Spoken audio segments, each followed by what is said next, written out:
आज के रामायण में मैंने क्या पढ़ा है, आइए जानते हैं। आज के रामायण में मैंने पढ़ा है किस प्रकार सीता जी विवाह स्वयंवर के लिए आती हैं और किस प्रकार उनका रूप देखकर सब मोहित हो जाते हैं। उन्हें देखकर सब चकित होते हैं। उनकी सुंदरता का वर्णन ही नहीं किया जा सकता है। जय श्री राम।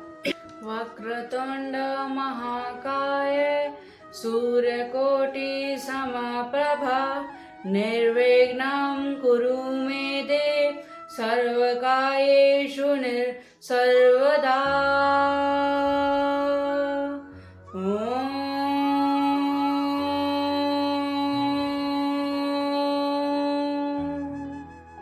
श्री गणेश जी भगवान की जय, श्री सीता माता की जय, श्री रामचंद्र भगवान की जय, श्री हनुमान बाबा की जय। सिए शोभा नहीं जाई बखानी, जगदम्बा जगदम्बिका रूप गुण खानी। उपमा सकल मोह लघु लागी, प्राकत नारी अंग रूप को और गुणों की खान जगत जननी जानकी जी की शोभा का वर्णन नहीं हो सकता। उनके लिए मुझे काव्य की सब उपमाएं तुच्छ लगती हैं, क्योंकि वे अलौकिक स्त्रियों के अंग से ये अनुराग रखने वाली हैं, अर्थात वे जगत की स्त्रियों के अंग को दी जाती हैं। काव्य की उपमा सब त्रिगुणों में मायक जगत से ली गई हैं। उन्हें भगवान की सर्वरूप शक्ति श्री जानकी जी के अप्रकाश चिंतन अंगों के लिए प्रयुक्त करना, उनका अपमान करना और अपने को उपहास स्पष्ट बनाना है। सिए बरनिए ते उपमा दे, कु कभी कही अजसु के ले, जो पटिए तिए समसिया, जग असी जुबती कहा कमनिया। सीता जी के वर्णन में उन्हीं उपमाओं को देखकर कौन कुकवि कहलाए और उपयश का भागी बने, अर्थात सीता जी के लिए उन उपमाओं का प्रयोग करना सुकवि के पद से तुच्छ होना और अपकीर्ति मोल लेना है। कोई भी सुकवि ऐसी नादानी एवं अनुचित कार्य नहीं करेगा। यदि किसी स्त्री के साथ सीता जी की तुलना की जाए तो जगत में ऐसी सुंदर युवती है ही कहाँ जिसकी उपमा उन्हें दी जाए। मुखर तन अधर भवानी, अति दुखित अतनुपति जानी, विषव वारुणी बंधु प्रिय जे, कही अरमा सम किमि वे देहि। पृथ्वी की स्त्रियों की तो बात ही क्या, देवताओं की स्त्रियों को वो भी यदि देखा जाए तो हमारी अपेक्षा कहीं अधिक दिव्य और सुंदर हैं। तो उनमें सरस्वती तो बहुत बोलने वाली हैं, पार्वती अर्धांगिनी हैं, अर्थात अर्ध नारी नटेश्वर के रूप में उनका आधा ही अंग स्त्री का है, शेष आधा अंग पुरुष शिव जी का है।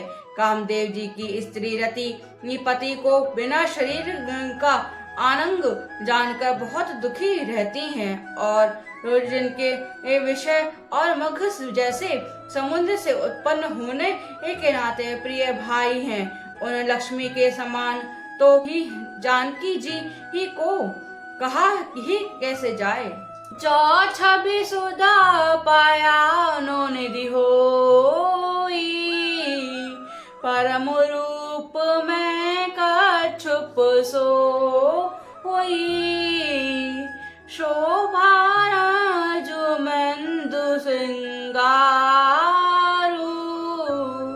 मैं थे पानी पंकज निज मारू, जिन लक्ष्मी जी की बात उन ऊपर कही गई है वे निकली थी खारे समुद्र से, जिनको मथने के लिए भगवान ने अति कक्षक पीठ वाले कच्छप का रूप धारण किया। रस्सी बनाई गई महान विषधर और वासुकी की नगर की माथने का कार्य किया। अतिशय कठोर मंदराचल पर्वत ने उस मथ के सारे देवताओं और दैत्यों ने मिलकर और जिन लक्ष्मी को अतिशय शोभा की खान और अनुपम सुंदरी कहते हैं, उनको प्रकट करने में हेतु बनाए ये सब असुंदर एवं स्वाभाविक ही कठोर उपकरण ऐसे उपकरणों से प्रकट हुई लक्ष्मी श्री जानकी जी के समता को कैसे पा सकती हैं। हाँ, इसके विपरीत यदि छवि रूप अमृत का समुद्र हो,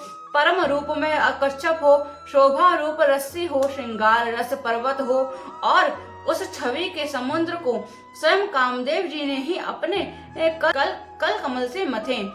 एहि विधि उपजे रछि सब सुंदरता सुख मूल, तदपि संकोच समेत कभी कही सिए समतुल। सियावर राम मेरे प्रभु सियावर राम। मंगल भवन अमंगल हारी, द्रबहु सुदशरथ अचर बिहारी। इस प्रकार का संयोग होने से जब सुंदरता और सुख की मूल लक्ष्मी उत्पन्न हो, तो वो भी कभी लोग उसे बहुत संकोच के साथ सीता जी के सामने कहेंगे।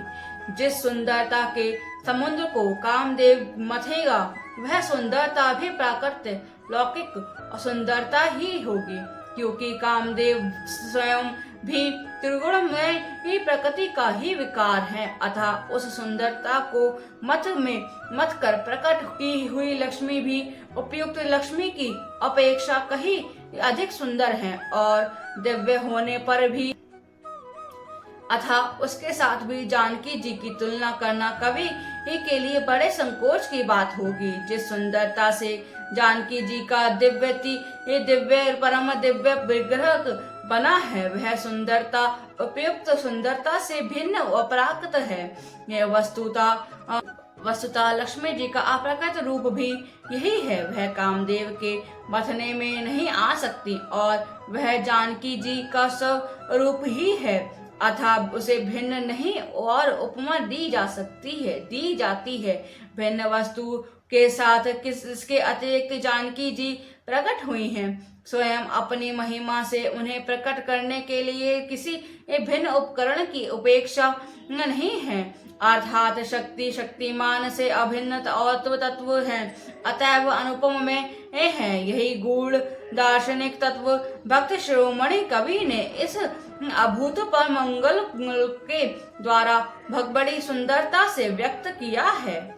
चली संग ले सखेम सयानी, गावत गीत मनोहर बानी। सोहनावल तनु सुंदर सारी, जगत जननी अतुल छवि भारी। सयानी सखियां सीता जी को साथ लेकर मनोहर वाणी से गीत गाती हुई चली। सीता जी के नवल शरीर पर साड़ी सुशोभित है। जगत जननी की महान छवि अतुलनीय है। भूषण सकल सुदेश सुहाए, अंग अंग रचि सखिन बनाए। रघुभूमि जब सिय पगुधारी, देखी रूप मोहे नर नारी। आभूषण अपनी अपनी जगह पर सुशोभित हैं, जिन्हें सखियों ने अंग अंग में भली भांति सजाकर पहनाया है। जब सीता जी ने रंगभूमि में पैर रखा, तब उनका दिव्य रूप देखकर स्त्री पुरुष सभी मोहित हो गए। हर्षि सुरन दुदाम भी बजाई, वर्षि प्रसेनु अक्षरा गाई सरोज सोजय माला अवट चितव सकल सुआला। देवताओं ने हर्षित होकर नगाड़े बजाए और पुष्प बरसाकर अप्सराएं गाने लगी। सीता जी के कर और कमलों में जयमाला सुशोभित है। सब राजा चकित होकर अचानक उनकी ओर देखने लगे। सिए चाकेत चितराम ही चाहा बहे मोह बस सब ना हरना। मुनि समीप देखे दो भाई लगे ललिक लोचन निधि पाई। सीता जी चकित चित से श्री रामचंद्र जी को देखने लगी। तब सब राजाओं लोग मोह के वश में हो गए। सीता जी ने मुनि के पास बैठे हुए दोनों भाइयों को देखा तो उनके नेत्र अपना खजाना पाकर ललचाकर वहीं श्री रामचंद्र जी के जा लगे से स्थिर हो गए।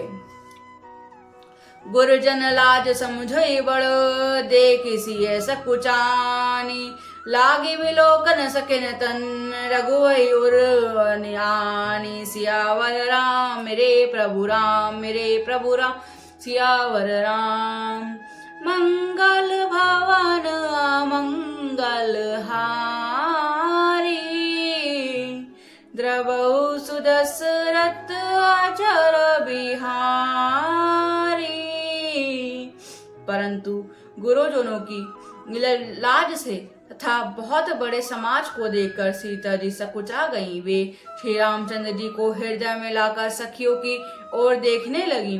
राम रूप और सिय छवि देखे नर नारन परिहरिणी में सोच ही सकल कहत सकुचाही विधि सन विनय करहि मन माही। श्री रामचंद्र जी का रूप और सीता जी की छवि देखकर स्त्री पुरुषों ने पलक मारना छोड़ दिया। सब एकटक उन्हीं को देखने लगे। सभी अपने मन में ऐसा मन में सोचते हैं पर कहते सकुचाते हैं। मन ही मन वे विधाता के से विनय करते हैं। हर विधि बेगी जनक जड़ताई मति हमारी असी देहि सोहाई। बिनु विचार पनु तजि नर नाहु सिय राम कर करे विवाहु। हे विधाता जनक की मूर्ता को शीघ्र हर लीजिए और हमारी ही ऐसी सुंदर बुद्धि उन्हें दीजिए कि जिससे बिना ही विचार किए राजा अपना प्रण छोड़कर सीता जी का विवाह राम जी से कर दें।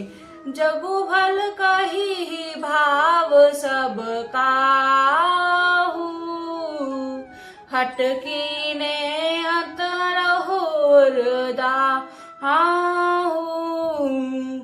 एहि लाल समगन सब लोगु बरुसावरो जान की जोगु। संसार उन्हें भला कहेगा क्योंकि यह बात सब किसी को अच्छी लगती है। हट करने से अंत में भी हृदय जलेगा। सब लोग इसी लालसा से मग्न हो रहे हैं कि जानकी जी के योग्य वर तो यह सांवला ही है। तब बंदी जन जनक बोलाए बिरदी वाली कहत चली आए। कहन पुजाए कहू पन मोरा चले भाट ही हर्षु न थो होरा। राजा जनक ने बन्नी जन भाटों को बुलाया। वे विरुद्ध वाली वंशी की कीर्ति गाते हुए चले आए। राजा ने कहा, जाकर मेरा प्रण सबसे कहो। भाट चले, उनके हृदय में कम आनंद ना था। बोले, बंदे वचन बर सुनऊ सकल महिपाल। पन विदेहे कर कही हम भुजा उठाई विशाल। सिया राम मेरे प्रभु राम, मेरे प्रभु राम, सियावर राम। मंगल भवन मंगल हारी, द्रबहु सुदशरथ आचर भयारी। भाटों ने श्रेष्ठ वचन कहा, हे पृथ्वी की पालन करने वाले सब राजगणों, सुनिए। हम अपनी भुजा उठाकर जनक जी के विशाल प्रण कहते हैं। सियावर राम मेरे प्रभु राम, मेरे प्रभु राम, सियावर राम।